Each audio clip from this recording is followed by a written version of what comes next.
Bonsoir les amis, ravi de vous retrouver. Ce soir, nous accueillons Madame Camille Guédon. Bonsoir. Bonsoir, merci de Vous êtes l'invitation. directrice de Graines Guyane. Exact. Qu'est-ce que c'est que Graines Guyane? Expliquez-nous. Alors, qu'est-ce que c'est que les Graines Guyane? C'est une structure, une association, loi 1901, comme toutes les associations guyanaises. La spécificité de celle-ci, c'est qu'elle, c'est des structures associatives ou des entreprises ou des collectivités ou des établissements publics qui sont adhérents chez nous. Donc, on peut avoir des associations de quartier, des associations de protection de la nature, mais aussi le parc amazonien, le PNRG et la collectivité, par Que exemple. vous accompagnez.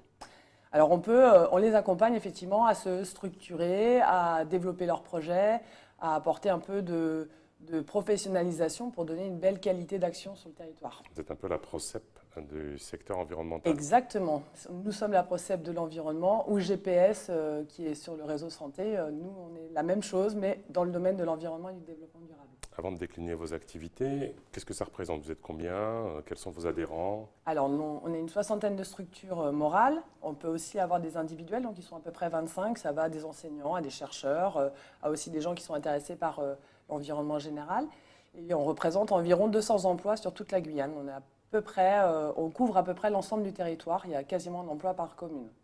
Une collectivité qui souhaite se développer de façon environnement durable peut faire appel à vos services. Tout à fait. Ils nous appellent et puis on discute. Après, alors, fonction de l'accompagnement, on va être si on est sur du conseil ponctuel, c'est tout à fait gratuit, on passe du temps avec eux. S'ils souhaitent un accompagnement un peu plus poussé, on va là regarder les modalités financières pour pouvoir apporter le meilleur soutien possible. Ça bénéficie aussi aux particuliers?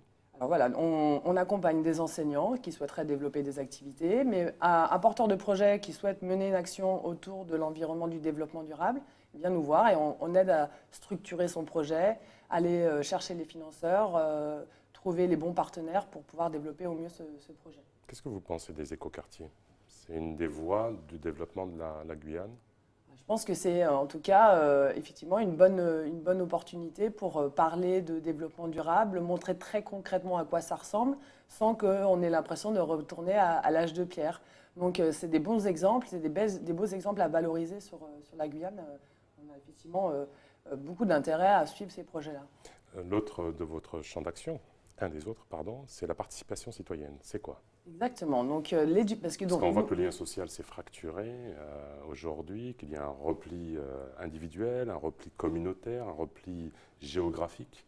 Comment vous faites? Alors, c'est pas simple. On n'a pas de baguette magique. Je ne vais pas vous dire qu'on sait résoudre l'ensemble des problèmes, ça serait faux. Mais en tout cas, en fait, notre cœur de métier, c'est l'éducation à l'environnement. Et l'idée de l'éducation, c'est de donner les clés de compréhension du système ou de l'environnement dans lequel on se trouve. Qu'est-ce qui est bien, qu'est-ce qui n'est pas bien, comment ça fonctionne, etc. Et après, aider les personnes à se positionner par rapport à ça pour pouvoir agir en fait sur leur quartier ou agir sur leur commune.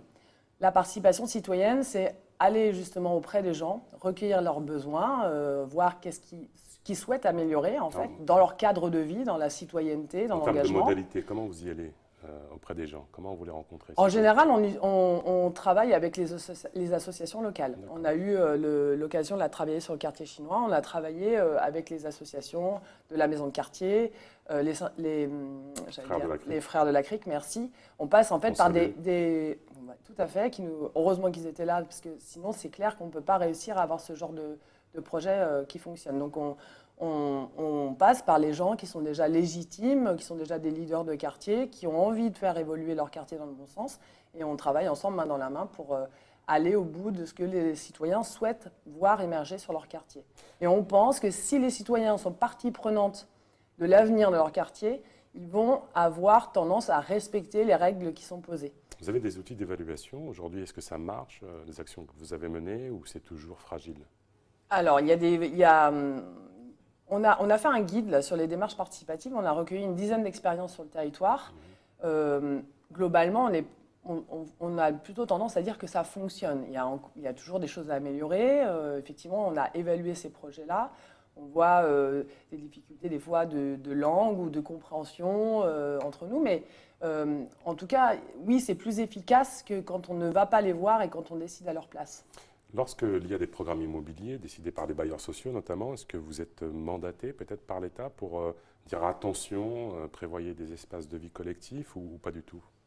On n'est pas du tout mandaté par l'État, mais par contre, de plus en plus, ils pensent à nous et on peut venir sur les comités de pilotage ou venir sur les réunions d'information ou d'analyse, de réflexion sur ces questions, en particulier sur les jardins, puisque vous me donnez l'occasion.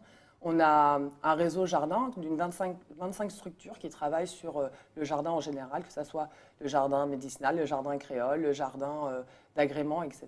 Ce qu'on appelle Et on les jardins travaille, urbains. voilà, les jardins urbains. Et on travaille aujourd'hui avec l'EPFA pour voir de quelle manière ces jardins pourraient être animés par les citoyens ou par des associations locales pour qu'elles deviennent aussi des outils d'éducation en fait, au sein même du quartier. La montagne d'or, parce qu'on est dans l'environnement. On y est. Allez-y. Donc Montagne d'Or, nous, on n'a pas de positionnement politique, puisqu'on est une structure apolitique, on est une structure d'éducation. Quand on fait l'éducation, on ne peut pas se positionner pour ou contre.